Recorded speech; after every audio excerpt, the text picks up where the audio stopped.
কুকিচিনকে নির্মূল করা হবে। তাদের যে দৌরাত্ম্য এবং সন্ত্রাসমূলক যে কার্যক্রম সেটাকে প্রতিহত করতেই হবে যেভাবেই হোক। যৌথ বাহিনীর হিসাবে সার্বিকভাবে বাংলাদেশ সেনাবাহিনীর তত্ত্বাবধানে এবং বাংলাদেশ সেনাবাহিনীর অধীনে অন্যান্য আমরা সকল বাহিনী বিজিবি সহ অপারেশন পরিচালনা করছে। এখনও অপারেশন চলছে। আর যেটা তাদের মনোবল কীভাবে উঁচু রাখা যায় এই ধরনের একটা বিষয়ে এই যে ব্যক্তিগতভাবে নিজেই ফিজিক্যালি গিয়ে তাদের সাথে অংশীদারিত্ব ভাগাভাগি করে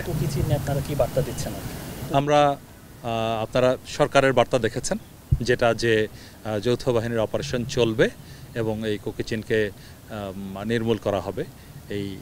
সেটা দিয়েই কুকিচিন মানে তাদের যে দৌরাত্ম্য এবং সন্ত্রাসমূলক যে কার্যক্রম সেটাকে প্রতিহত করতেই হবে যেভাবেই হোক।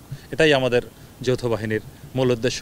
বিজিবিও সেখানে সমানভাবে পার্টিসিপেট করছে এবং এখন পর্যন্ত চলমান আছে।